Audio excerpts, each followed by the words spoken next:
안녕하세요.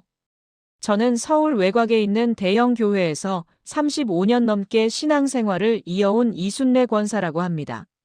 올해 68살이 되었고 그동안 새벽 기도와 중보 기도를 섬기며 교회의 많은 일들을 함께 지켜보아 왔습니다.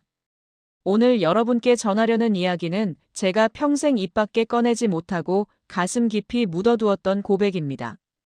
사실 이 이야기를 시작하려니 지금도 손이 떨리고 목소리가 제대로 나올지 모르겠습니다. 하지만 더 이상 침묵할 수 없다는 마음이 들어 용기를 내어봅니다. 많은 분들이 그 시절을 회상하며 우리 교회가 가장 뜨겁게 성령으로 불탔던 때였다고 말씀하십니다. 실제로 그랬습니다. 예배당은 매일 기도 소리와 찬양으로 가득했고 치유의 간증들이 끊이지 않았지요. 밖에서 보기에는 가장 부흥하는 교회였고 모두가 은혜 가운데 있는 것처럼 보였습니다. 하지만 저에게 그 시기는 신앙 인생에서 가장 깊은 상처를 받았던 시간이기도 했습니다. 화려한 간증과 뜨거운 예배 뒤편에는 보이지 않는 상처들이 쌓여가고 있었습니다. 은사라는 이름으로 사람들이 나뉘고 판단받고 소외되는 일들이 벌어졌지요. 저는 그 한복판에서 아무 말도 하지 못한 채 침묵으로 견뎌야 했습니다. 목소리를 내는 순간 믿음 없는 사람으로 낙인 찍힐까 두려웠기 때문입니다. 수많은 밤을 홀로 울며 기도했고 하나님께 제가 잘못된 것인지 물었습니다. 그렇게 오랜 시간을 버텨낸 끝에야 비로소 하나님이 원하시는 진짜 은사가 무엇인지를 깨닫게 되었습니다. 오늘 이 자리에서 제가 이 이야기를 꺼내는 이유는 누군가를 정죄하거나 비난하기 위함이 아닙니다. 오히려 은사라는 거룩한 선물이 어떻게 공동체를 무너뜨리는 도구가 될 수 있는지, 그리고 하나님께서 그 무너진 자리를 어떻게 다시 세우셨는지를 증언하고 싶습니다. 지금 이 이야기를 듣고 계신 분들 중에도 저와 비슷한 상처를 가지고 계신 분이 분명히 있을 것입니다. 은사가 없다는 이유로 뒷전에 밀려났던 분들, 영적으로 부족하다는 시선을 견뎌야 했던 분들, 그리고 은사를 증명해야 한다는 압박 속에서 지쳐버린 분들 말입니다. 제 고백이 그분들에게 조금이나마 위로가 되고, 혹시라도 지금 같은 혼란을 겪고 있는 교회가 있다면 작은 도움이 되기를 간절히 바랍니다. 하나님은 우리가 생각하는 것보다 훨씬 더 깊은 방법으로 당신의 백성을 사랑하고 계셨습니다. 이야기를 시작하기 전에 지금 은사 때문에 상처받고 계신 분이나 교회 안에서 소외감을 느끼시는 분이 계시다면 구독과 좋아요 버튼을 눌러주세요. 여러분의 작은 관심이 같은 아픔을 겪는 누군가에게 위로가 될 수 있습니다. 제가 처음 교회에 발을 들인 것은 30대 초반이었습니다. 그때 저는 삶의 의미를 찾지 못해 방황하던 시기였고 우연히 친구를 따라 부흥회에 참석하게 되었지요. 그날 밤 저는 제 인생에서 처음으로 하나님의 살아계심을 온몸으로 느꼈습니다. 강사 목사님의 뜨거운 설교가 끝나고 안수기도 시간이 시작되었을 때 제 몸이 저도 모르게 떨리기 시작했습니다. 눈물이 쏟아졌고 가슴속 깊은 곳에서 무언가가 터져나오는 느낌이었지요. 그날 밤 저는 예수님을 제 구주로 영접했고 그 후로 신앙생활이 시작되었습니다. 제게 부흥회와 치유 집회는 단순한 행사가 아니라 하나님을 만나는 거룩한 통로였습니다. 젊은 시절 저는 치유 집회가 열리는 곳이라면 어디든 찾아다녔습니다. 방언의 은사를 사모했고 병 고침의 기적을 목격하고 싶어 했지요. 실제로 제 눈앞에서 믿을 수 없는 일들이 일어나는 것을 여러 번 보았습니다. 휠체어를 타고 왔던 할머니가 안수를 받고 벌떡 일어나 걷기 시작했고 귀가 먹었던 분이 설교 말씀을 또렷하게 듣게 되었습니다. 어떤 집회에서는 귀신 들린 사람이 안수를 받는 순간 비명을 지르며 쓰러졌다가 깨끗한 눈빛으로 일어나는 장면도 목격했지요. 그때마다 저는 온몸에 전율이 일었고 하나님이 정말 살아계시다는 확신이 뼛속까지 박혔습니다. 은사는 제게 하나님의 능력이 지금도 역사하고 계신다는 살아있는 증거였습니다. 저 역시 어느 날 안수 기도를 받는 중에 강한 임재를 경험한 적이 있었습니다. 목사님이 제 이마에 손을 얹으시는 순간 뜨거운 불이 제 온몸을 휩싸는 듯한 느낌이 들었고 저는 그 자리에서 그만 쓰러지고 말았습니다. 얼마나 시간이 흘렀는지 모르겠지만 정신을 차렸을 때 제 마음은 평안으로 가득했고 눈물이 멈추지 않았지요. 그 후로 저는 은사를 두려워하거나 이상하게 생각하지 않았습니다. 오히려 감사했고 더 깊이 사모하게 되었습니다. 은사는 제 신앙을 지탱하는 중요한 기둥이었고 하나님과 소통하는 통로처럼 느껴졌지요. 그 시절 우리 교회는 은사를 통해 하나로 묶여 있었습니다. 방언을 받은 분들은 서로 기뻐하며 축하해 주었고 치유의 간증이 나오면 함께 눈물을 흘리며 감사했습니다. 안수 기도 시간이면 서로의 손을 맞잡고 뜨겁게 기도했고 누군가 쓰러지면 곁에서 조심스럽게 부축해 주었지요. 은사는 우리를 경쟁하게 만드는 것이 아니라 더 사랑하게 만드는 도구였습니다.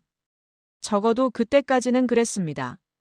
저는 그 따뜻했던 공동체를 진심으로 사랑했고 평생 그렇게 함께 신앙생활을 이어가리라 믿었습니다. 하지만 하나님은 제가 상상하지 못했던 방식으로 저와 우리 교회를 훈련시키려 하고 계셨습니다. 교회의 변화의 바람이 불기 시작한 것은 해외에서 사역하시는 유명한 치유 사역자를 초청하면서부터였습니다.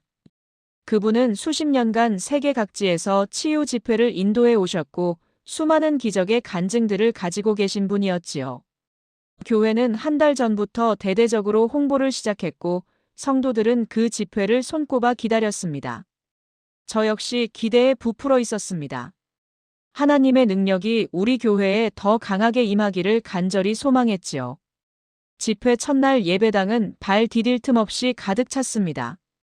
본당뿐 아니라 부속실까지 사람들로 넘쳐났고 늦게 온 분들은 복도에 서서 예배를 드려야 했습니다.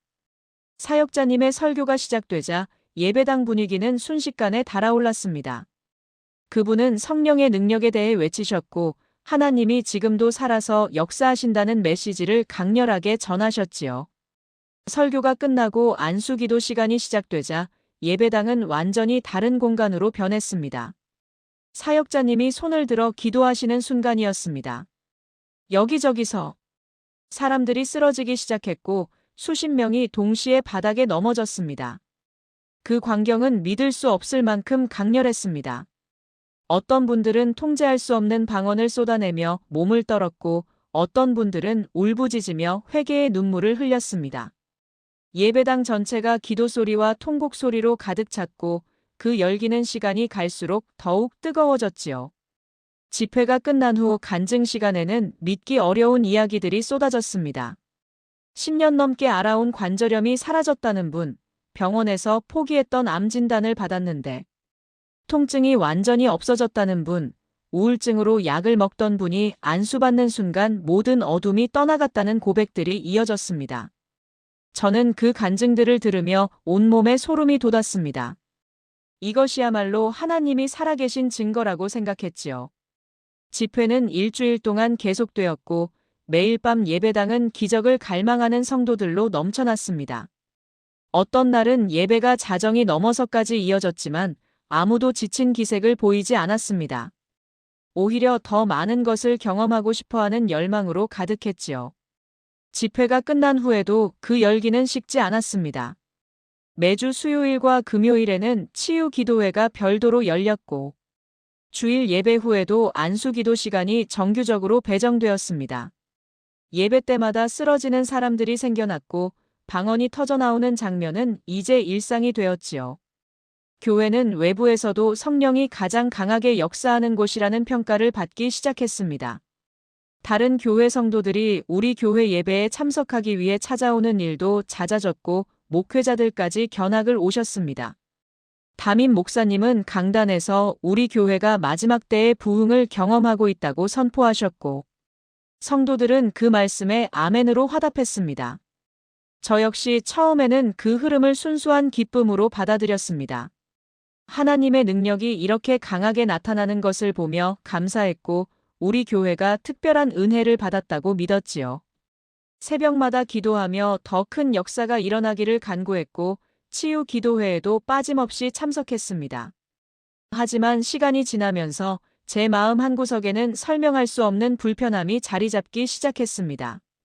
그것이 무엇인지 명확히 알지 못했지만 뭔가 방향이 조금씩 어긋나고 있다는 느낌이었습니다. 그때는 그저 제 믿음이 부족해서 그런 생각이 드는 것이라고 스스로를 다독였지요. 변화는 미묘하게 시작되었습니다. 예배 후 기도 시간에 방언을 하는 분들이 자연스럽게 앞쪽으로 모이기 시작했고, 그렇지 않은 분들은 뒤편에 남게 되었으며, 누가 명확하게 구분을 지은 것은 아니었지만 보이지 않는 선이 그어지고 있었습니다. 처음에는 아무도 눈치채지 못했습니다. 안수를 받고 쓰러지는 분들은 특별한 은혜를 받았다는 시선을 받았고, 그대로 서 있는 분들은 조용히 자리를 피하곤 했습니다. 은사를 받은 사람과 받지 못한 사람, 반응을 보이는 사람과 그렇지 않은 사람 사이에 미묘한 거리가 생겨나기 시작했지요. 기도 모임 분위기도 조금씩 달라졌습니다. 이전에는 누구나 자유롭게 기도 제목을 나누고 함께 기도했지만, 이제는 방언의 은사가 있는 분들이 먼저 불려나가 기도를 인도하게 되었습니다. 은사가 강하다고 알려진 분들의 기도는 더 큰 권능이 있다는 암묵적인 믿음이 생겼지요. 저는 그 변화를 지켜보며 처음으로 제자리가 뒤로 밀려나는 느낌을 받았습니다. 30년 넘게 새벽마다 기도실을 지켜왔고, 중보 기도 사역을 섬겨왔지만 방언이 없다는 이유로 제 기도는 덜 중요하게 여겨지는 것 같았습니다. 처음에는 제가 예민하게 받아들이는 것이라고 생각했지만, 시간이 갈수록 그것이 단순한 기분이 아니라는 것을 깨닫게 되었습니다. 어느 날 금요일 기도회에서였습니다. 기도 인도를 맡았던 집사님이 제 곁으로 다가와 조심스럽게 물으셨습니다. 권사님은 아직 방언의 은사를 받지 못하셨나요? 더 간절히 구하시면 하나님이 주실 거예요 라고 말씀하시는데, 그 순간 제 가슴이 철렁 내려앉았습니다. 그분은 저를 격려하려는 마음으로 하신 말씀이었겠지만, 제게는 제가 부족한 신앙인이라는 낙인처럼 들렸지요. 저는 아무 대꾸도 하지 못한 채 고개만 끄덕였고, 그날 밤 집으로 돌아와 홀로 울었습니다. 35년을 하나님과 동행해왔다고 믿었는데, 방언이 없다는 이유로 제 신앙이 평가받는다는 사실이 견디기 힘들었습니다. 그 후로 비슷한 질문들이 여러 번 이어졌습니다. 주일 예배 후 친하게 지내던 권사님이 안수 기도를 받아도 아무 반응이 없으시네요. 마음을 더 열어야 하는 거 아닐까요? 라고 말씀하셨습니다. 또 어떤 집사님은 제가 기도 제목을 나눌 때, 권사님 기도는 왜 이렇게 잔잔하세요? 성령 충만하면 더 뜨겁게 기도하게 되는데 라고 하셨지요. 그분들은 악의가 있어서 한 말이 아니었을 것입니다. 오히려 저를 돕고 싶은 마음에서 나온 조언이었을 것입니다. 하지만 그 말 한마디 한마디가 제 마음의 상처로 쌓여갔습니다. 저는 점점 더 말수가 줄어들었고, 기도 모임에서도 뒷자리를 찾게 되었습니다. 가장 힘들었던 것은 제 스스로도 저를 의심하기 시작했다는 것입니다. 혹시 정말 제 신앙에 문제가 있는 것은 아닐까? 하나님이 저를 은사 없는 사람으로 남겨두신 이유가 있는 것은 아닐까 하는 생각이 머릿속을 떠나지 않았습니다. 새벽 기도 시간에도 집중이 되지 않았고, 예배 중에 찬양을 부를 때도 제 목소리가 공허하게 느껴졌지요. 은사를 받지 못한 제가 과연 하나님께 쓰임받을 수 있는 사람인지 확신이 흔들렸습니다. 그렇게 저는 조용히 무너지고 있었지만 아무도 그것을 눈치채지 못했습니다. 아니, 눈치채지 못한 것이 아니라 관심이 없었던 것인지도 모르겠습니다. 교회의 시선은 은사가 강한 사람들에게만 향해 있었으니까요. 시간이 흐르면서 은사는 더 이상 하나님의 선물이 아니라 신앙을 평가하는 기준이 되어버렸습니다. 예배 후 교제 시간에도 대화의 주제는 자연스럽게 누가 어떤 은사를 받았는지, 어떤 체험을 했는지로 모아졌습니다. 방언을 받은 날짜와 그때의 경험을 생생하게 나누는 분들의 이야기에 사람들은 감탄하며 귀를 기울였지요. 반면 은사 체험이 없는 분들은 그 대화에 끼어들 틈이 없었고 자연스럽게 소외되었습니다. 저도 그중 한 사람이었습니다. 친하게 지내던 권사님들과의 대화에서도 점점 침묵하는 시간이 길어졌고, 어느새 저는 그 모임에서 투명인간처럼 느껴졌습니다. 교회의 봉사체계도 변화하기 시작했습니다. 새벽 기도 인도는 이제 방언의 은사가 있는 분들에게만 맡겨졌고, 구역 예배 인도자도 은사 체험이 있는 분들 중심으로 재편되었습니다. 중보 기도팀 역시 재구성되었는데 팀장님이 새로운 팀원을 모집하면서 은사가 강한 분들을 우선적으로 초청하셨지요. 저는 10년 넘게 중보 기도팀에서 섬겨왔지만 이제는 제 자리가 불확실해졌습니다. 공식적으로 배제된 것은 아니었지만 중요한 기도 제목은 은사 있는 팀원들에게 먼저 배정되었고 저는 비교적 가벼운 제목들만 맡게 되었습니다. 제 기도가 덜 효력 있다고 여겨지는 것 같았습니다. 전도지 위원회 모임에서도 비슷한 일이 벌어졌습니다. 어느 날 위원장님이 새로운 전도 전략을 발표하시면서 말씀하셨습니다. 앞으로는 전도 현장에 은사사역팀을 함께 보내 즉석에서 안수기도를 하면 더 효과적일 것 같다고 하셨지요. 실제로 그렇게 진행된 전도 집회에서는 방언과 안수기도가 중심이 되었고 복음 메시지는 뒷전으로 밀려났습니다. 은사체험이 곧 전도의 도구가 되어버린 것입니다. 저는 그 모습을 보며 깊은 위화감을 느꼈지만 감히 문제를 제기할 수 없었습니다. 모두가 그것을 성령의 역사라고 믿고 있었고 반대 의견을 내는 것 자체가 성령을 회방하는 일처럼 여겨지는 분위기였으니까요. 심지어 발언권까지 은사 여부에 따라 달라지기 시작했습니다. 구역 모임에서 의견을 나눌 때도 은사가 강한 분들의 말에는 무게가 실렸고 그렇지 않은 분들의 의견은 가볍게 흘러갔습니다. 제가 조심스럽게 의견을 내도 아, 그렇군요 하는 짧은 반응만 돌아올 뿐 진지하게 받아들여지지 않았지요. 하지만 은사가 있는 집사님이 비슷한 이야기를 하면 모두가 고개를 끄덕이며 좋은 의견이라고 동조했습니다. 같은 말도 누가 하느냐에 따라 받아들여지는 무게가 달랐습니다. 은사가 곧 영적 권위가 되어버린 것이지요. 가장 충격적이었던 것은 어느 권사님의 고백이었습니다. 그분은 저와 비슷한 처지로 은사 체험이 없으셨는데 어느 날 복도에서 마주쳤을 때 눈물을 글썽이시며 말씀하셨습니다. 순례 권사님, 저 요즘 교회 오는 것이 두려워요. 예배 시간마다 주변 사람들이 쓰러지고 방언하는 모습을 보면 제가 하나님께 버림받은 것 같아서 견딜 수가 없어요. 그 말씀을 들으며 저는 할 말을 잃었습니다. 제가 느끼던 것을 다른 분도 똑같이 느끼고 계셨던 것입니다. 저는 그분의 손을 잡고 함께 울었지만 위로의 말을 찾을 수 없었습니다. 저 역시 같은 고통 속에 있었으니까요. 권사님은 왜 아직 방언이 없으세요? 라는 질문은 이제 일상적인 인사처럼 오갔습니다. 그 질문 뒤에는 아직도 은사를 받지 못했다니 신앙이 얕은 것 아니냐는 판단이 숨어 있었습니다. 저는 그때마다 억지로 웃으며 하나님의 때가 있겠지요라고 대답했지만 속으로는 깊은 수치심을 느꼈습니다.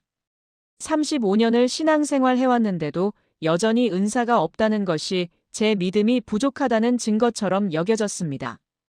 저는 점점 더 사람들을 피하게 되었고 예배가 끝나면 서둘러 교회를 빠져나왔습니다. 교제가 두려웠고 사람들의 시선이 견디기 힘들었지요. 은사가 없는 성도들은 하나둘씩 조용히 뒤로 물러났습니다. 교회를 떠나는 분들도 생겨났지만 그분들이 왜 떠났는지 묻는 사람은 없었습니다. 모두의 관심은 오직 은사와 기적에만 쏠려 있었고 상처받은 양들은 아무도 모르게 사라져갔습니다. 저 역시 떠나고 싶은 마음이 들었지만 35년을 다닌 교회를 떠난다는 것이 쉽지 않았습니다. 그래서 저는 침묵을 선택했습니다.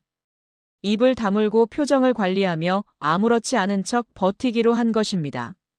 틀린 말을 하는 사람은 없었고 분위기를 깨고 싶지도 않았습니다. 다만 혼자서 조용히 견뎌낼 뿐이었습니다. 은사를 둘러싼 균열은 성도들 사이에서만 일어난 것이 아니었습니다. 중직자들과 지도자들 사이에서도 서서히 갈등의 골이 깊어지고 있었습니다. 당회 모임에서도 치유사역과 은사에 대한 입장이 나뉘기 시작했다는 소문이 들려왔지요. 어떤 장로님들은 지금의 흐름이 성령의 강력한 역사이니 더욱 적극적으로 밀어붙여야 한다고 주장하셨고, 또 어떤 분들은 지나친 감정 표출과 은사 중심의 예배가 위험하다며 경계해야 한다고 말씀하셨습니다. 두 입장은 점점 더 첨예하게 대립했고 회의 때마다 목소리가 높아졌습니다. 치유와 은사를 적극 지지하는 쪽에서는 성령을 제한하지 말라는 논리를 앞세웠습니다.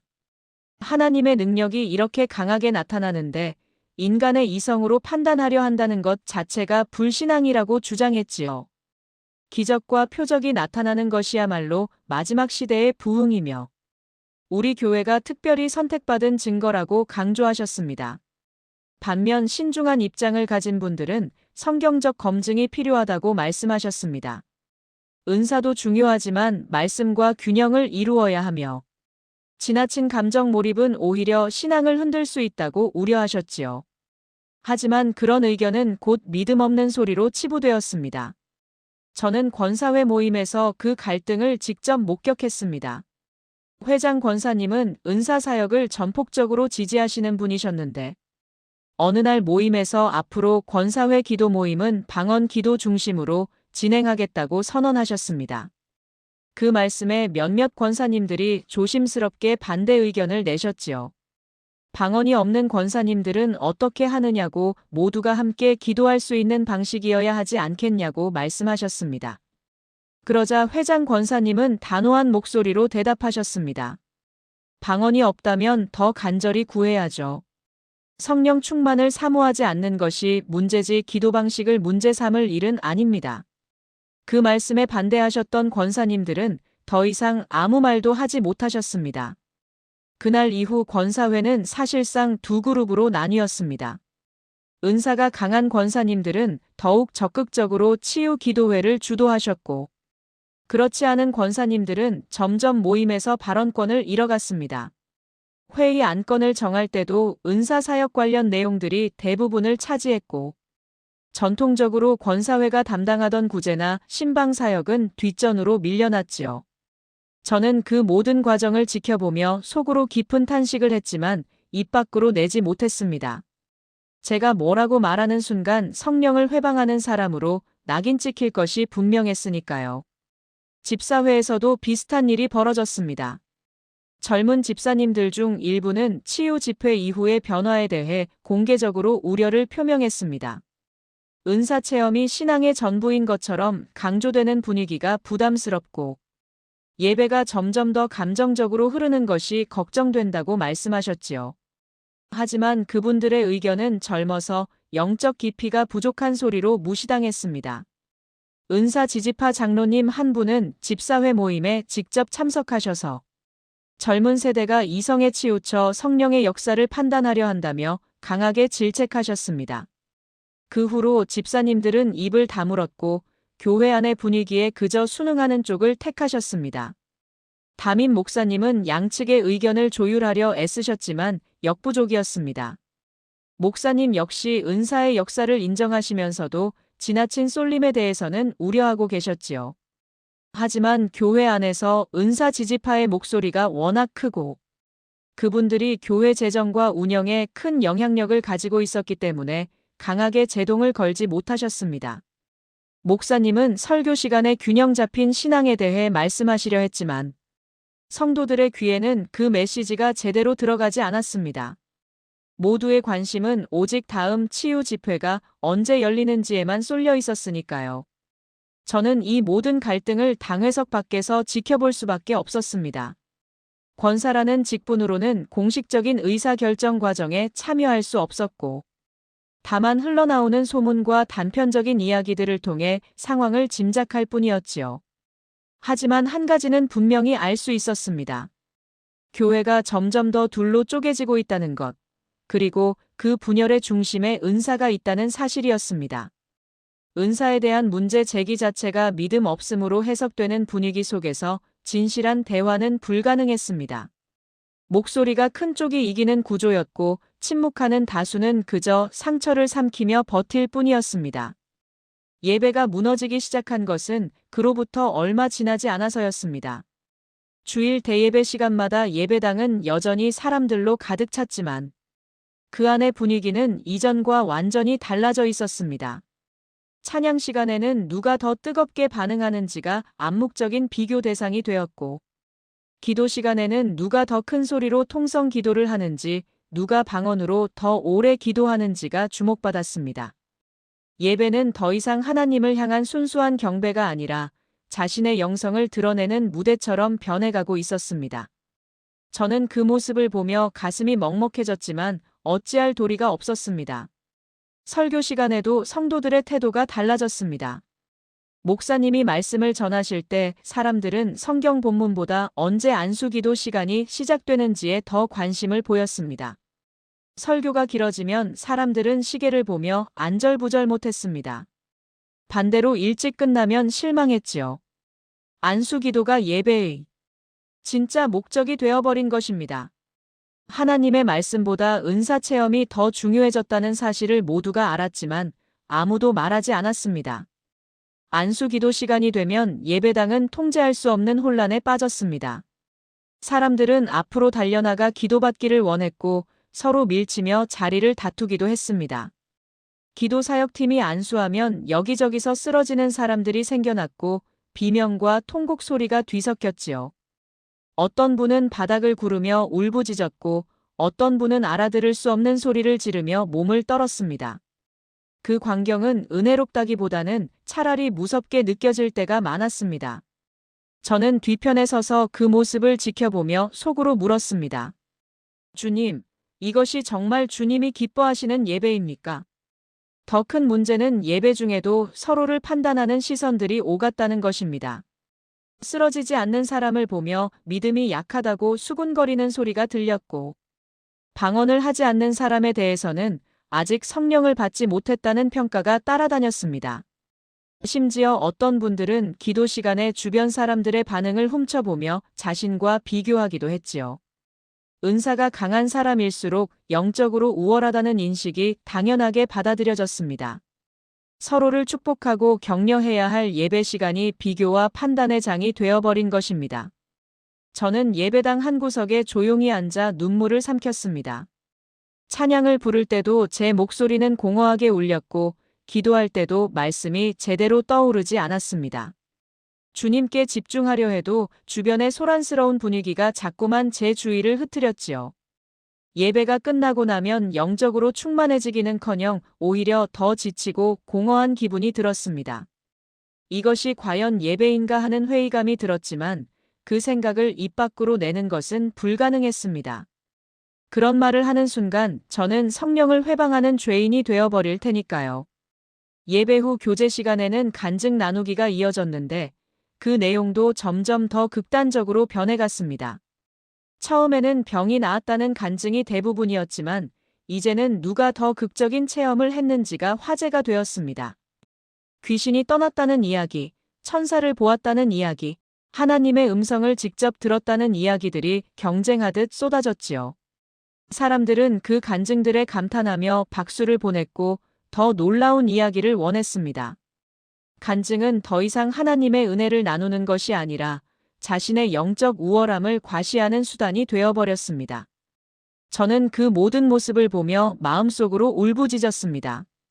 주님, 이 모습이 정말 주님이 기뻐하시는 예배입니까? 이것이 주님이 원하시는 교회의 모습입니까? 35년 동안 교회를 다니며 수많은 예배를 드렸지만 이렇게 마음이 혼란스러웠던 적은 없었습니다. 은사와 기적은 분명 하나님의 역사임을 믿었지만 그것이 교회를 갈라놓고 사람들을 교만하게 만드는 도구가 되는 것을 보며 깊은 절망감을 느꼈습니다. 저는 예배가 끝나면 최대한 빨리 교회를 빠져나왔고 집으로 돌아와 홀로 기도하는 시간이 오히려 더 평안했습니다. 교회가 두려워지기 시작했습니다. 어느 순간부터 저는 주일 아침이 되면 교회에 가기가 두렵기 시작했습니다. 35년 동안 한 번도 빠짐없이 예배를 드려왔고 새벽 기도는 제 신앙의 가장 소중한 시간이었는데 이제는 예배당 문을 여는 것 자체가 고통이 되었으며 예배 시간마다 주변 사람들이 쓰러지고 방언을 쏟아내는 모습을 보면 저는 제 자신이 하나님께 버림받은 사람처럼 느껴졌습니다. 견딜 수가 없었습니다. 왜 저에게만 아무 일도 일어나지 않는 것일까요? 왜 제 몸은 꿈쩍도 하지 않고 제 입술에서는 방언이 터져 나오지 않는 것일까요? 그 질문이 제 영혼을 잠식해 들어왔습니다. 기도 시간마다 저는 하나님께 매달렸습니다. 주님, 저에게도 은사를 주시옵소서. 제 믿음이 부족한 것입니까? 제가 무엇을 잘못했기에 주님께서 저를 외면하십니까? 간절히 구했지만 응답은 들리지 않았습니다. 안수를 받아도 제 몸에는 아무 반응이 없었고 아무리 입을 열어도 방언은 나오지 않았지요. 주변 사람들이 성령의 불로 뜨거워진다고 간증할 때 저는 차가운 돌멩이처럼 굳어 있을 뿐이었습니다. 그럴 때마다 제 안에서는 깊은 자괴감이 밀려왔습니다. 나는 쓸모없는 신앙인이구나. 하나님은 나를 사랑하지 않으시는구나 하는 생각이 머릿속을 지배했습니다. 어느 금요일 밤 기도회였습니다. 저는 예배당 뒷자리에 조용히 앉아 기도하고 있었는데 앞쪽에서 누군가 쓰러지는 소리가 들렸습니다. 고개를 들어보니 제 옆 구역 권사님이 바닥에 엎드려 통곡하며 방언으로 기도하고 계셨지요. 사람들이 그 권사님 주위로 모여들었고 함께 안수하며 기도했습니다. 그 광경을 보는 순간 제 마음속에서 무언가가 무너져 내렸습니다. 똑같이 기도했는데 왜 그분에게만 응답이 오는 것입니까? 왜 저는 아무리 애써도 하나님의 손길이 느껴지지 않습니까? 저는 그 자리에서 일어나 예배당을 빠져나왔고 화장실에 들어가 소리 없이 울었습니다. 그날 밤부터 저는 제 신앙을 의심하기 시작했습니다. 35년 동안 하나님과 동행했다고 믿었던 시간들이 모두 착각이었던 것은 아닐까요? 제가 드렸던 수많은 기도들이 하나님께 상달되지 않았던 것은 아닐까요? 은사가 없다는 것은 곧 제 신앙이 가짜라는 증거가 아닐까요? 그런 생각들이 꼬리를 물고 이어졌고 저는 점점 더 깊은 어둠 속으로 빠져들었습니다. 성경을 펴도 말씀이 눈에 들어오지 않았고 기도를 해도 하늘이 막힌 것처럼 답답하기만 했습니다. 평생 신앙의 자부심이던 것들이 하나씩 무너져 내렸습니다. 새벽 기도도 제대로 드릴 수 없게 되었습니다. 기도실에 나가면 방언으로 기도하는 분들의 소리가 가득했고 저는 그 사이에 끼어 무릎을 꿇었지만 입을 열 수가 없었습니다. 무슨 말을 해야 할지 알 수 없었고 하나님이 제 기도를 들으실 것 같지도 않았지요. 그저 시간만 채우고 자리를 뜨는 일이 반복되었습니다. 기도가 형식이 되어버렸고 하나님과의 교제는 단절된 것 같았습니다. 제 영혼은 메마른 사막을 걷는 것처럼 갈급했지만 오아시스는 어디에도 보이지 않았습니다. 가장 고통스러웠던 것은 스스로를 책망하는 목소리가 끊이지 않았다는 것입니다.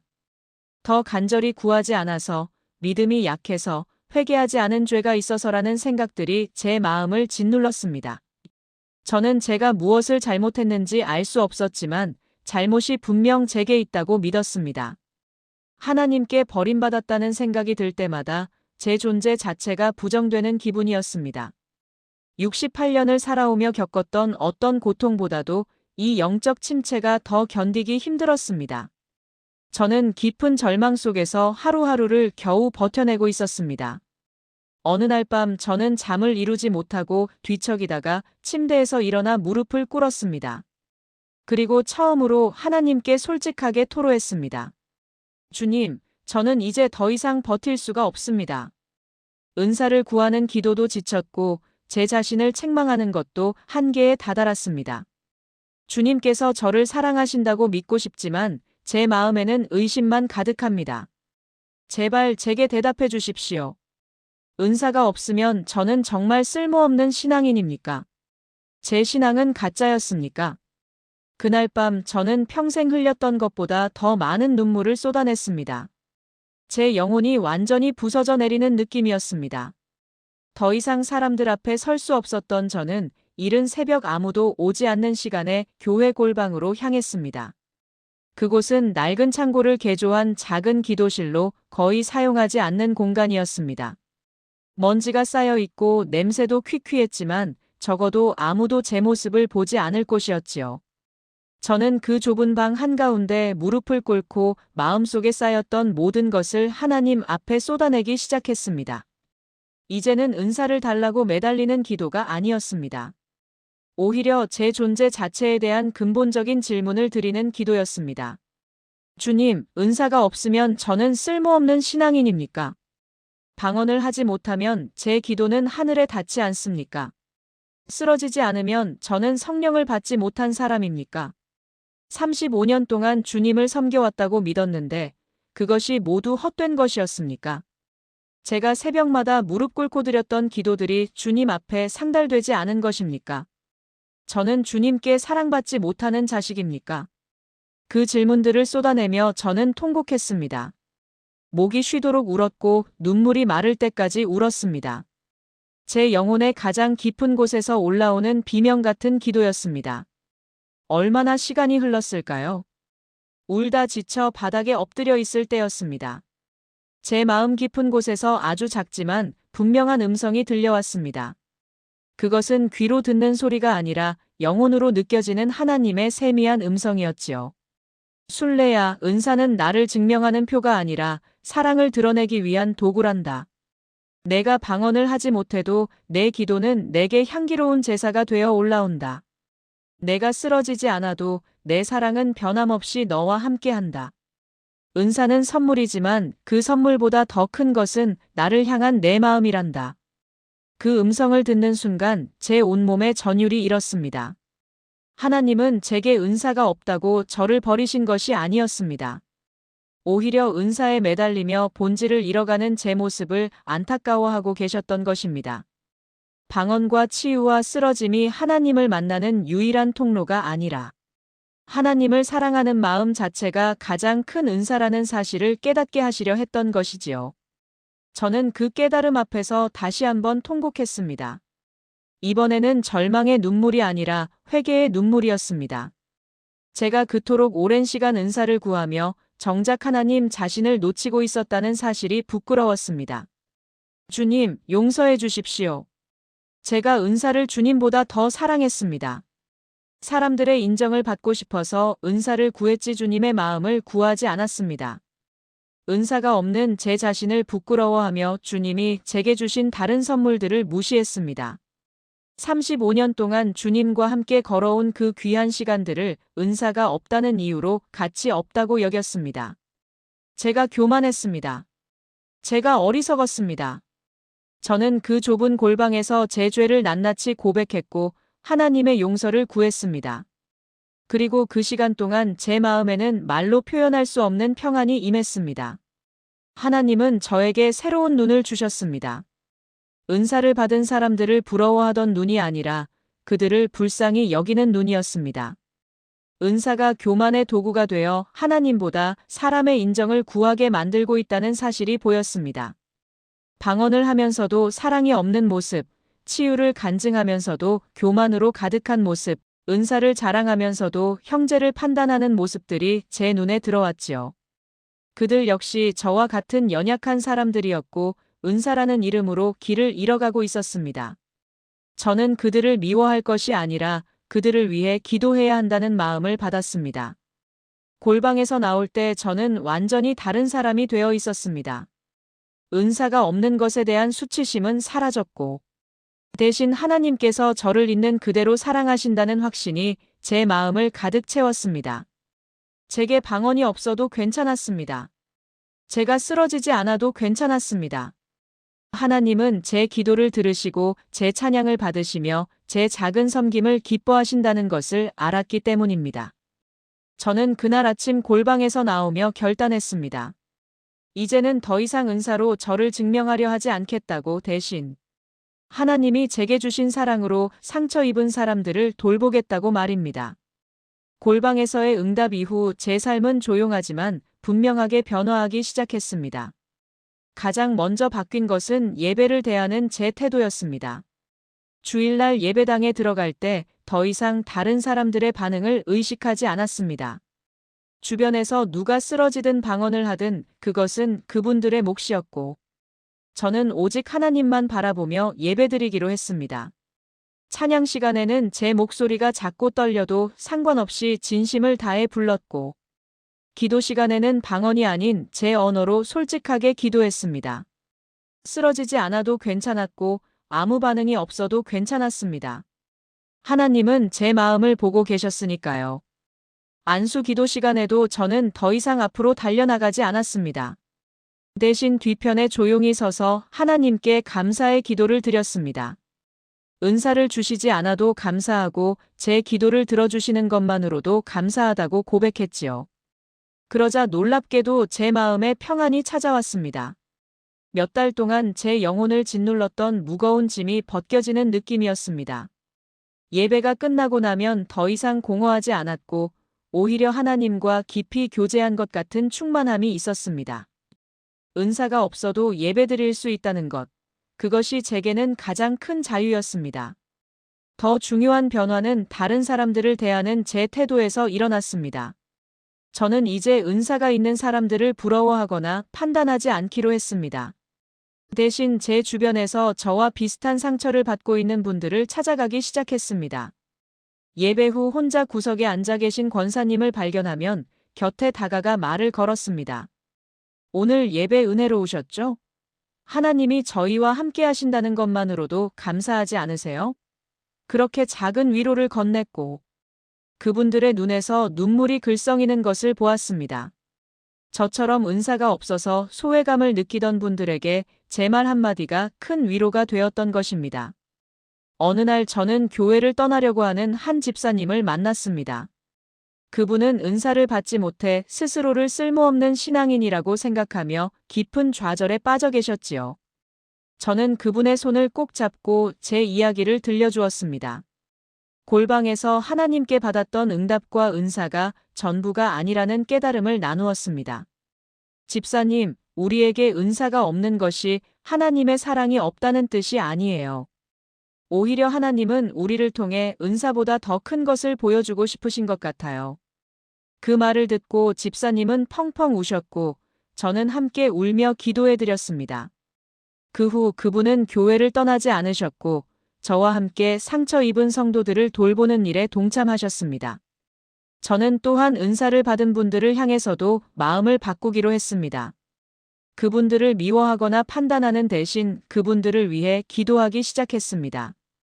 은사가 교만의 도구가 되지 않도록 은사를 통해 하나님의 사랑을 드러낼 수 있도록 중보했습니다.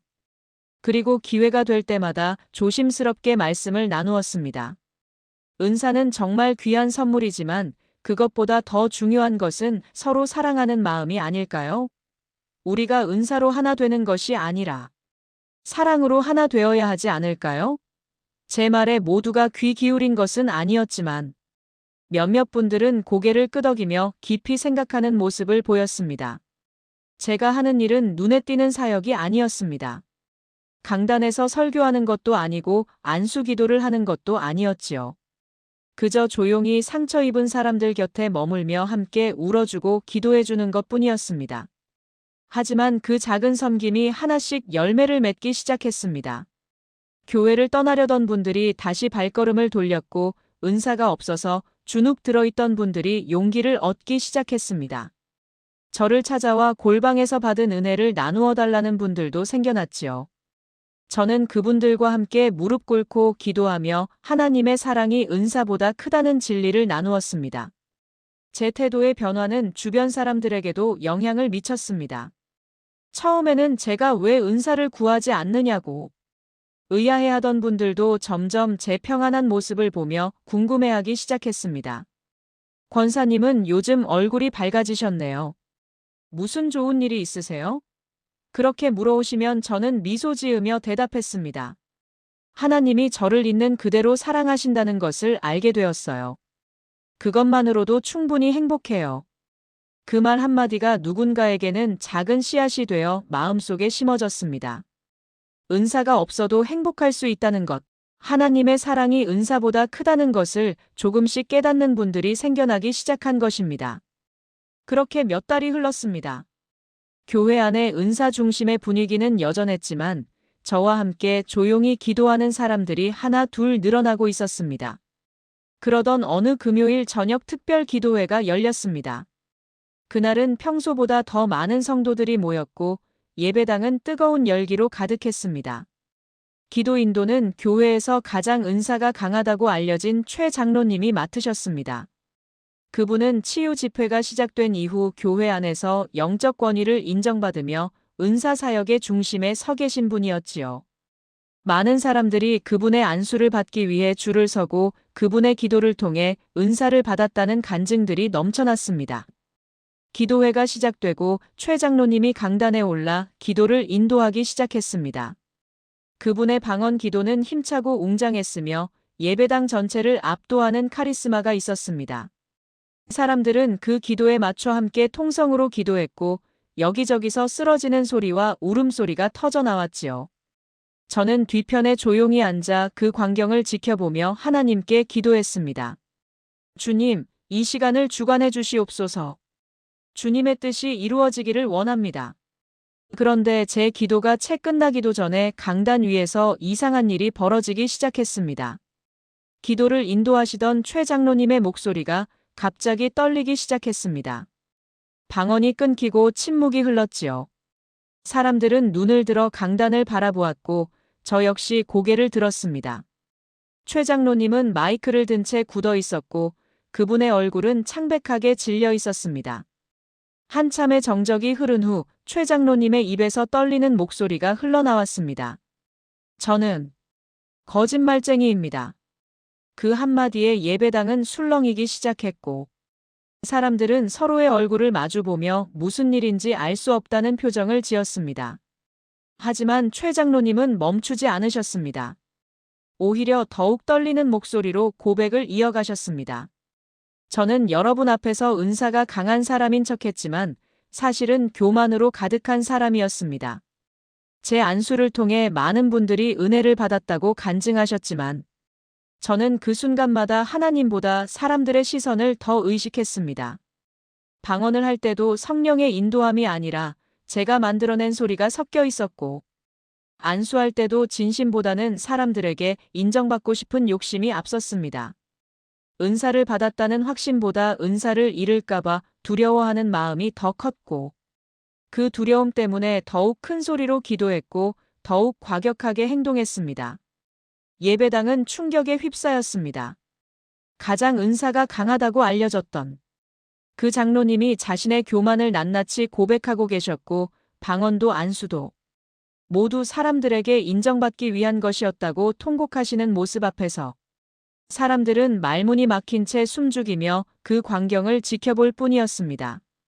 아무도 움직이지 못했습니다. 최 장로님은 강단에서 내려와 무릎을 꿇으셨습니다. 눈물이 그분의 뺨을 타고 흘러내렸습니다. 그분의 목소리는 통곡으로 변해갔고 예배당은 침묵에 휩싸였습니다. 저는 은사라는 이름으로 이 교회를 망쳐왔습니다. 사람들을 은사가 있는 자와 없는 자로 나누었고 은사가 없는 분들을 무시했습니다. 제 교만 때문에 얼마나 많은 분들이 상처받고 교회를 떠났는지 이제야 깨닫게 되었습니다. 하나님께서 오늘 이 시간 제게 말씀하셨습니다. 내가 자랑하는 은사가 진짜 내게서 나온 것이냐고. 내가 사람들 앞에서 높아지려고 나를 이용한 것은 아니냐고 물으셨습니다. 그 음성을 듣는 순간 제 모든 가면이 벗겨졌고 저는 벌거벗은 죄인으로 하나님 앞에 서게 되었습니다. 최 장로님의 고백은 예배당을 완전한 침묵으로 몰아넣었습니다. 모두가 숨죽이며 그 장면을 지켜보았고 어떤 분들은 눈물을 흘리기 시작했습니다. 저 역시 눈물이 쏟아졌습니다. 이것은 한 사람의 회개가 아니라 교회 전체를 향한 하나님의 강력한 경고였기 때문입니다. 최 장로님은 계속해서 고백하셨습니다. 제가 은사를 자랑할 때마다 하나님은 슬퍼하고 계셨습니다. 제가 사람들을 판단할 때마다 하나님의 마음은 아파하고 계셨습니다. 은사는 사랑을 드러내기 위한 도구인데 저는 그것을 교만의 무기로 사용했습니다. 제발 저를 용서해 주십시오. 그리고 제 교만으로 상처받은 모든 분들께도 용서를 구합니다. 그 순간 예배당 곳곳에서 울음소리가 터져나오기 시작했습니다. 은사 사역을 함께 주도했던 다른 중직자분들도 하나둘씩 앞으로 나와 무릎을 꿇으셨습니다. 한 권사님은 쓰러지듯 바닥에 엎드려 통곡하시며 고백하셨습니다. 저도 똑같습니다. 저도 은사를 자랑하며 다른 사람들을 무시했습니다. 방언이 없는 분들을 믿음 없는 사람으로 여겼고 제가 영적으로 우월하다고 착각했습니다. 하나님, 용서해 주십시오. 또 다른 집사님은 떨리는 목소리로 말씀하셨습니다. 저는 은사를 받기 위해 하나님을 찾은 것이 아니라 사람들에게 인정받기 위해 하나님을 이용했습니다. 제 신앙은 가짜였습니다.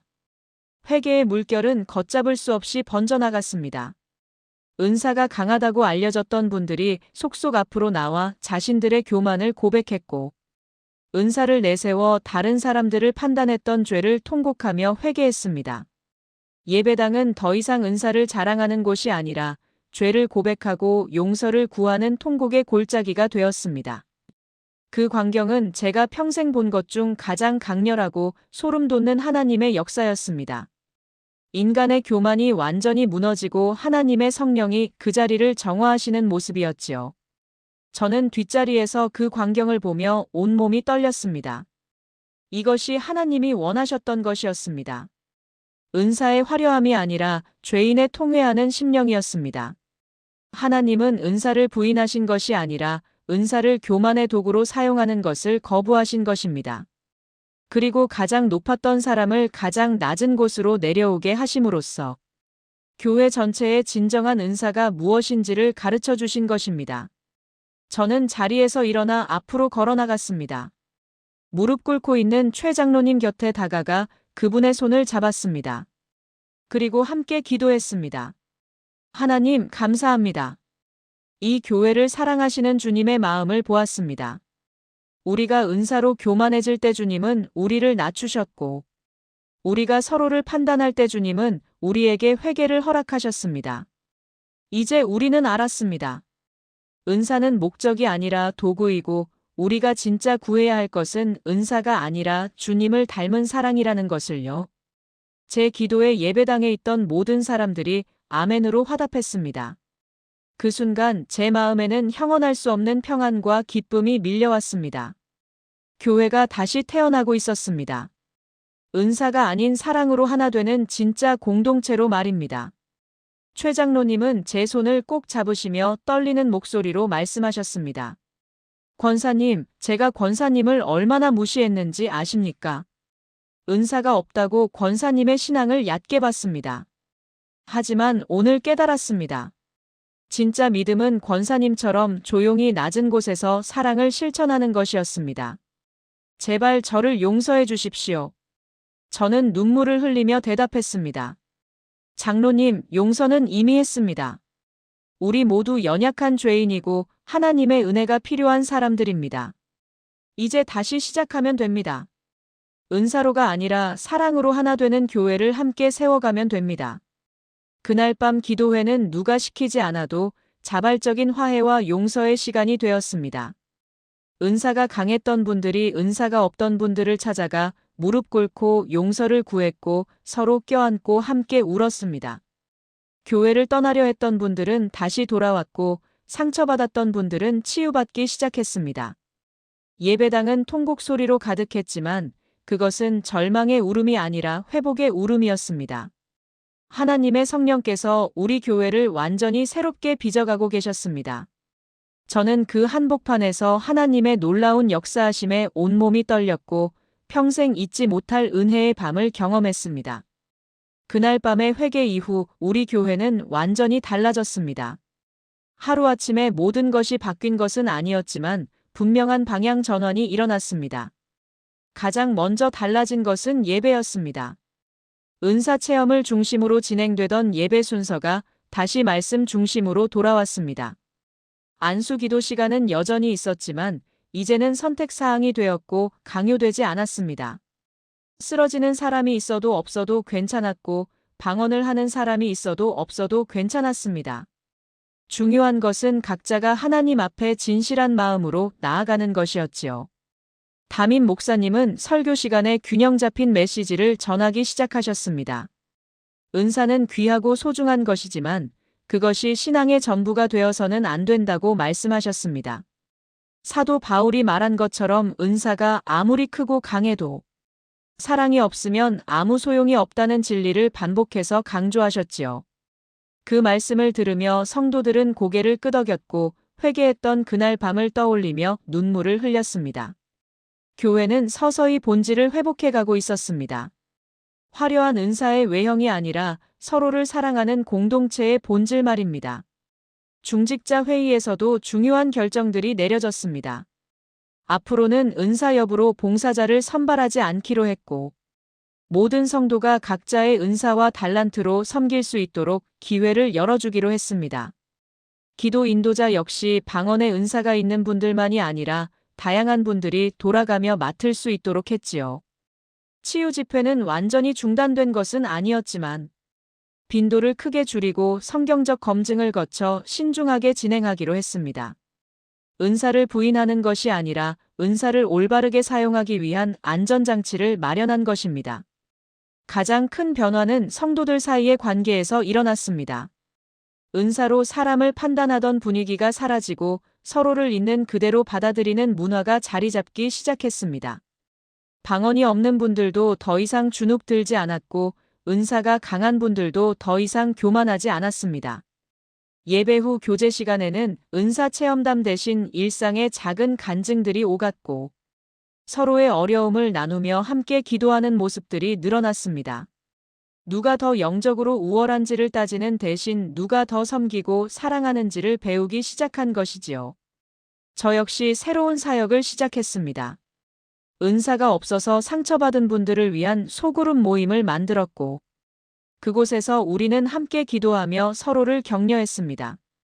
은사가 없어도 하나님께 사랑받는다는 진리를 나누었고, 각자가 가진 고유한 은사를 발견하도록 도왔습니다.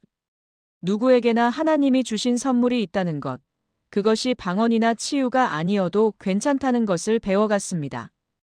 그 모임을 통해 회복된 분들은 다시 교회 안에서 각자의 자리를 찾아 섬기기 시작했고, 교회는 점점 더 건강한 공동체로 변해갔습니다. 최 장로님은 그날 이후 완전히 다른 사람이 되셨습니다. 강단에서 기도를 인도하시던 모습은 사라졌고, 대신 가장 낮은 곳에서 섬기는 모습을 보이셨습니다. 주일마다 일찍 나오셔서 예배당을 청소하시고 거동이 불편한 어르신들을 모시는 일을 자원하셨지요. 그분의 변화된 모습은 많은 사람들에게 큰 감동을 주었고, 진정한 영성이 무엇인지를 보여주는 산교훈이 되었습니다. 저는 가끔 장로님과 함께 기도하며 하나님의 은혜에 감사했습니다. 우리를 낮추심으로 우리를 높이신 하나님의 역설적인 사랑을 고백했지요. 교회 밖에서도 변화의 소문이 퍼져나갔습니다. 은사로 분열되었던 교회가 사랑으로 하나 되었다는 이야기가 알려지면서 다른 교회들에서도 관심을 가지기 시작했습니다. 비슷한 문제로 고민하는 교회들이 찾아와 우리의 경험을 듣기 원했고, 저는 골방에서 받았던 은혜와 그날 밤의 회개를 증언했습니다. 은사는 목적이 아니라 도구라는 것, 하나님이 진짜 원하시는 것은 화려한 은사가 아니라 겸손한 사랑이라는 것을 나누었습니다. 그 간증을 들은 분들이 눈물을 흘리며 자신들의 교회로 돌아갔고 변화의 물결이 조용히 번져나가기 시작했습니다. 지금 이 이야기를 마무리하며 저는 한 가지를 확신합니다. 하나님은 은사를 통해 사람을 높이시는 것이 아니라 은사를 내려놓을 때 사람을 살리신다는 것입니다. 우리가 은사를 자랑할 때 교회는 분열되지만 은사를 겸손히 사용할 때 교회는 하나가 됩니다. 은사가 목적이 되면 그것은 교만의 도구가 되지만 은사가 사랑을 드러내는 수단이 될 때 비로소 하나님이 기뻐하시는 선물이 됩니다.